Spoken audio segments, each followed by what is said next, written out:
وهدى ورحمة للمؤمنين. اعوذ باللہ من الشیطان الرجیم، بسم اللہ الرحمن الرحیم۔ آیت نمبر 166۔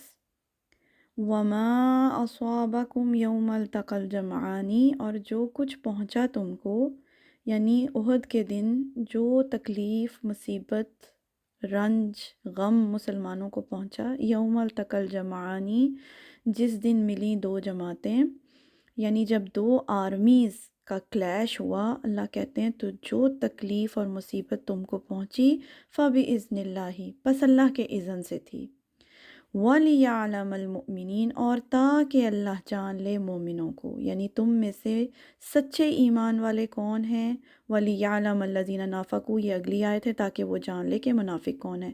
مومن اور منافق کو الگ الگ کرنے کے لیے اللہ تعالیٰ نے اپنے اذن سے یہ سب کچھ ہونے دیا۔ یہاں سے ایک یہ بات بھی پتہ چل رہی ہے کہ جب بھی کبھی مصیبت یا تکلیف آتی ہے تو ایک مومن کا، ایمان والے کا رویہ کیا ہونا چاہیے۔ مومن کا رویہ کیا ہوتا ہے کہ وہ فوراً اپنی غلطی مان لیتا ہے، وہ رجوع کر لیتا ہے، اللہ سے معافی مانگ لیتا ہے، اس مصیبت کو تقدیر کا فیصلہ سمجھ کے قبول کر لیتا ہے، اور سب سے بڑی بات نصیحت پکڑ لیتا ہے، اگلی دفعہ کے لیے نصیحت پکڑ لیتا ہے۔ یہ تو ہوتا ہے مومن کا رویہ۔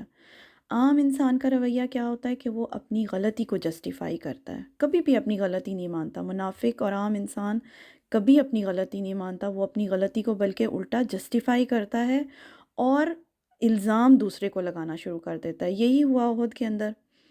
سب سے پہلے تو مسلمان یہ سمجھ کے بیٹھے ہوئے تھے کہ ہمارے ساتھ اللہ کے پیغمبر ہیں صلی اللہ علیہ وآلہ وسلم، اور اللہ کے جو سچے رسول ہوتے ہیں ان کو کبھی کوئی تکلیف نہیں پہنچ سکتی، ان کے ساتھ تو فرشتے ہوتے ہیں۔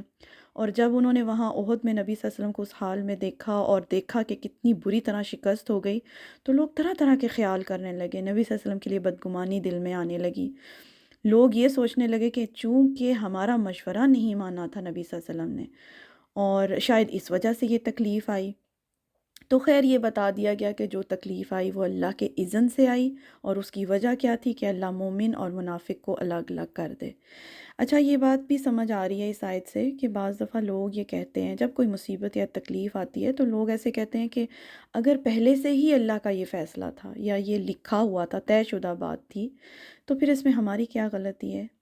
اس غلط فہمی کو بھی اللہ نے پچھلی آیت میں دور کر دیا کہ جو تکلیف آئی وہ پہلے تو تمہارے اپنی غلطی کی وجہ سے تھی، تم سے غلطی ہوئی، اور اس کے بعد اللہ کا اذن بھی اس میں شامل تھا۔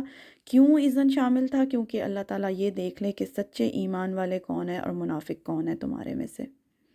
کیونکہ اگر اللہ تعالیٰ چاہتے تو وہ خالد بن ولید جو ہیں وہ نہ دیکھتے درے کو، وہ لوگ تو بھاگ رہے تھے، جگہ چھوڑ کر چلے جاتے، لیکن ان کی نظر پڑی کہ درہ خالی ہو گیا۔ یہ سب اللہ کے اذن سے ہوا نا، یہ تقدیر میں لکھا ہوا تھا، لیکن مسلمانوں کی بھی اپنی غلطی تھی اس کے اندر۔ تو یہ چیزیں اللہ تعالیٰ بہت وضاحت اور ڈیٹیل کے ساتھ کلیئر کر رہے ہیں۔ تو انشاءاللہ تعالیٰ آگے چلیں گے۔ سبحانک اللہم و بحمدک، اشہد ان لا الہ الا انت، استغفرک و اتوب الیک۔